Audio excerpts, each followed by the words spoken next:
कि जब किसी पहचान पे हमला होता है तो एक सवाल फिर हमको ये पूछना पड़ता है कि इस पहचान के लोगों को सियासी स्तर पर क्या आवाज उठाने की गुंजाइश, क्या वो स्पेस मुहैया है कि वो पॉलिटिकली अपनी बात रख सकें।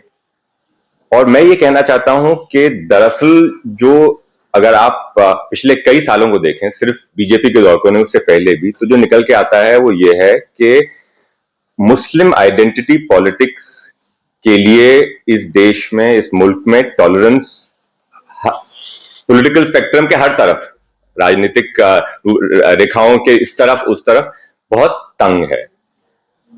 और वही वजह है कि बात यहां तक पहुंच जाती है।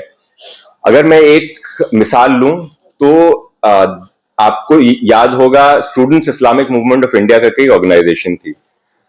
वो ऑर्गेनाइजेशन बैन कर दी गई थी एनडीए 1 वाजपेयी जी के दौर में।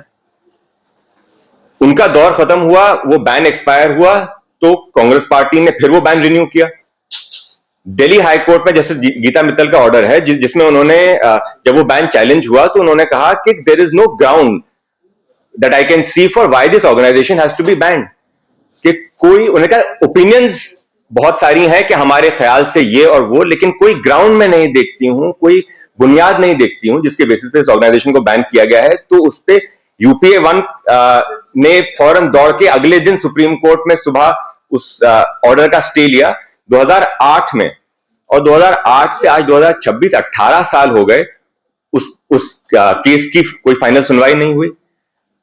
इस दौरान कई ऐसे प्रोसिक्यूशंस हो गए कि आप इस बैंड ऑर्गेनाइजेशन का हिस्सा थे या नहीं थे, were you not a member of this unlawful terrorist organisation करके कई प्रोसिक्यूशंस हो गए जिसमें लोग कन्विक्ट हुए, जिन्होंने लोगों ने कई साल काटे। लेकिन वो ऑर्गेनाइजेशन क्यों बैंड है, इस सवाल का कोई जवाब नहीं दिया गया कोर्ट द्वारा। तो इसलिए जो हम आज ये बेल ना ग्रांट होना जो हम कोर्ट का फेलियर बता रहे हैं, आप दरअसल पीछे हट के देखिए तो वो फेलियर एक्चुअली जो ओमिशंस हैं वो बहुत पहले से शुरू होते हैं। कि जब वो स्पेस अटैक हुई तो उस पे जब कोर्ट ने, न्यायालय ने, अदालत ने कहा कि इस बैन का कोई बेसिस नहीं है, क्योंकि वो ऑर्गेनाइजेशन एक मुस्लिम स्टूडेंट पॉलिटिकल वॉइस को एक स्टेज दे रही थी, और उसको क्यों बैन किया गया उस पर आज तक कोई रूलिंग नहीं है। और इसलिए जो सबा साहिबा ने सवाल पूछा कि शर्जील क्यों और उमर क्यों, तो मेरे ख्याल से उसका जवाब यह है क्योंकि वो स्टूडेंट्स हैं, मुस्लिम्स हैं, पॉलिटिकल हैं और लीडरशिप एस्पिरेशंस रखते हैं। ये चार चीजें एक साथ, उनके लिए टॉलरेंस जो है वो नहीं है, और उनके लिए पॉलिटिकल स्पेस इस मुल्क में नहीं है। क्योंकि हमारे यहां पॉलिटिक्स जो है, सियासत जो है वो दो तरह की है। बीजेपी की सियासत है जो कम्युनल है, जो एंटी माइनॉरिटी है, और कांग्रेस की सियासत है कि तुम चुप रहो, तुम्हारे लिए हम बोल रहे हैं ना। तो इसलिए ये तीसरी सियासत की कोई गुंजाइश मैं नहीं देखता हूं, और वही आज वजह है कि हम यहां तक पहुंचे हैं कि हम आज इस सवाल पे हैं कि ये 6 साल इनके लिए कहीं ज्यादा तो नहीं हो गए। सवाल ये था कि इनको हमारी सियासत ने क्या स्पेस मुहैया कराया कि ये नौबत ना आती। जो सिमी के साथ हुआ वो आज पॉपुलर फ्रंट ऑफ इंडिया के साथ हो रहा है कि अब एनडीए सरकार ने 2002 में पॉपुलर फ्रंट ऑफ इंडिया को बैन कर दिया है, और जब तक ये फैसला होगा कि ये बैन ठीक था या नहीं था और इसका यूएपीए के शेड्यूल में लाना सही था या नहीं था, कितने प्रोसिक्यूशन तो इस बिना पे हो जाएंगे कि आप उसके मेंबर थे या नहीं थे। तो इसलिए, और ये फेलियर, और मैंने अपने जो जिस मजमून का असर जिक्र कर रहे थे, मैंने उसमें यही लिखा है कि ये फेलियर दरअसल लिबरल डिस्कोर्स का भी है, कि हमको अपने आप से ये सवाल करना है कि हमने क्या मुस्लिम आइडेंटिटी, मुस्लिम पॉलिटिकल आइडेंटिटी को वो स्पेस मुहैया कराई है कि हम उसको एक एलाय के तौर पे देखें, या हमारा भी वही कांग्रेस पार्टी वाला रवैया है। और इसीलिए मैंने अपने मजमून में ये लिखा कि उमर और शर्जील में जो आप फर्क देखते हैं, न्यूयॉर्क का मेयर जो है, शर्जील को तो कोई खत नहीं लिख रहा, ना शर्जील की बात कर रहा है। क्यों? क्योंकि उसकी पॉलिटिक्स मुस्लिम पॉलिटिक्स है, उसके नारे इस्लामी नारे हैं, उसके मीन्स ऑफ प्रोटेस्ट के आप जुमे की नमाज के खुतबे का इस्तेमाल कीजिए कि जुमे की नमाज के खुतबे में एक जब लोग इकट्ठा होते हैं तो फिर उनको जागरूक कराइए। जो उसने नारे लगाए, नारे तकबीर के और ला इलाहा के, वो सिर्फ मुस्लिम्स के लिए रिलेटेबल हैं, लेकिन वो उस पॉलिटिक्स के लिए लिबरल डिस्कोर्स में भी स्पेस नहीं है कि आप जब तक नहीं गंगा जमनी की बात कीजिए तब तक ठीक है, लेकिन ये कि आप उसके दायरे से बाहर जाएंगे तो फिर आप बीजेपी की बी टीम है। तो लिबरल डिस्कोर्स ने तो एआईएमआईएम जैसी पार्टी को भी अदर कर दिया कि नहीं आप बीजेपी की बी टीम है। क्यों? क्योंकि आपकी पॉलिटिक्स मुस्लिम पॉलिटिक्स है। तो ये हमको मैं वहीं से खत्म करूंगा जहां से मैंने शुरू किया था कि जब एक पहचान पे हमला है तो वो पहचान अपनी आवाज उस पहचान के अल्फाज में उठाएगी और वो हम सबको एक्सेप्ट करना होगा और उसको स्पेस देनी होगी लिबरल डिस्कोर्स में, डिसेंट के डिस्कोर्स में और गवर्नमेंट स्टेज पे टॉलरेंस में, कोर्ट्स में। और जब तक उस प्रॉब्लम को उस मसले का हल नहीं ढूंढा जाता तब तक शर्जील और उमर जैसे लोग जो हैं वो जेल जाते रहेंगे। और ये आखिरी जो बीमारी की आखिरी स्टेज है कि हम बुखार का इलाज करते हैं तो वो बीमारी के आखिरी स्टेज पे आके हम कहते रहेंगे कि भाई ये लोग अंदर क्यों हैं, ये नहीं पूछेंगे कि क्या वो स्पेस हमने इनको दी थी कि ये नौबत ना आती।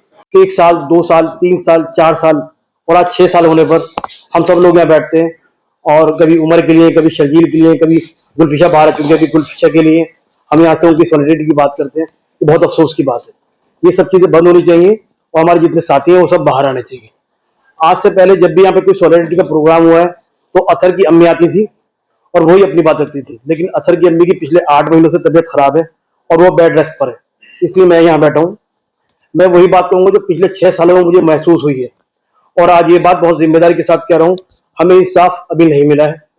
हमारे लिए इंसाफ उस दिन पूरा होगा जिस दिन हमारा एक दोस्त, एक साथी जेल की सलाखों से बाहर होगा और दिल्ली दंगों के असली दोषियों को सजा मिलेगी। मुझे यकीन है एक दिन ऐसा जरूर आएगा। जिस तरह 84 कांड के जिम्मेदार रसूखदार लोग आज जेलों में हैं, उसी तरह हम भी वो दिन देखेंगे जब दिल्ली में दंगा भड़काने वाले लोग सलाखों के पीछे होंगे। फिलहाल जो अभी हमें मिला है वो देर से मिला हुआ अधूरा इंसाफ। 2 दिन पहले 26 जनवरी थी, 2-3 दिन पहले 26 जनवरी थी और वो दिन जब सन 1950 को हमारे मुल्क का संविधान लागू हुआ। हम इस दिन को पूरी खुशी के साथ मनाते हैं, लेकिन जब हम इस तरह की खबरें पढ़ते हैं तो ये सब चीजें बेमानी हो जाती हैं।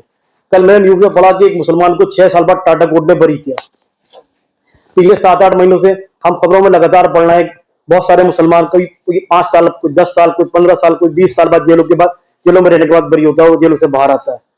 इससे ऐसा लगता है कि किस तरह देश के मुसलमानों को सत्ता में बैठे लोग अपने राजनीतिक फायदे के लिए यूएपीए, टाटा, पोडा और दूसरे काले कानूनों में फंसाकर सालों साल जेलों में सड़ाते हैं और 5, 10, 15, 20 साल बाद वो जेलों से बाहर आते हैं।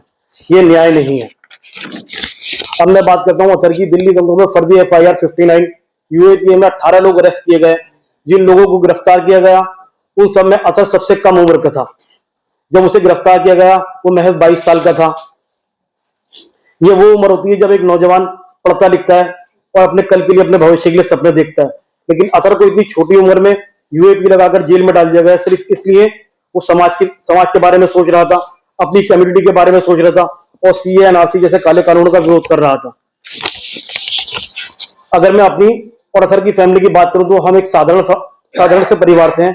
ना कोई राजनीतिक बैकग्राउंड है हमारा, ना हम कोई सामाजिक वस्तु करते हैं और ना ही अथर किसी संगठन का हिस्सा था। मैं उसके मामू होने के नाते अथर को जितना जानता हूं, वो आज के दौर का वो नौजवान है जो गलत बात को बर्दाश्त नहीं करता था।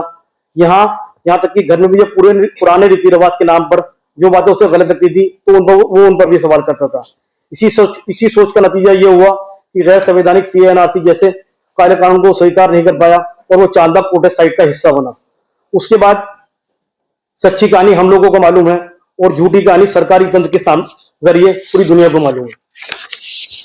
सच ये है किसी भी विरोध प्रदर्शन का मतलब सरकार से सवाल करना होता है। लोकतंत्र के अंदर सरकार आंदोलन कर रहे लोगों से बात करती है, कभी नहीं करती, लेकिन इस आंदोलन के साथ ऐसा नहीं हुआ। सरकार ने आंदोलन कर रहे लोगों से कोई बातचीत नहीं की। ये सरकार की हठधर्मी को दिखाता है। उसके बाद नॉर्थ ईस्ट दिल्ली में 3 दिनों तक दंगे होते रहे। ना पुलिस आई, ना दंगों को रोकने की कोई गंभीर कोशिश की गई। मैंने पढ़ा और सुना है कि पूर्व चीफ जस्टिस VR कृष्णा कहते थे अगर दंगा 1-2 घंटे हो तो सीमित रहे तो वो दंगा होता है, लेकिन अगर वो घंटों या दिनों तक होता चलता रहे तो वो राज्य और सरकार की नाकामी होती है। मैं उससे एक कदम आगे बढ़कर कहूंगा कि दिल्ली में जो दंगा हुआ वो सरकार की नाकामी नहीं बल्कि मिलीभगत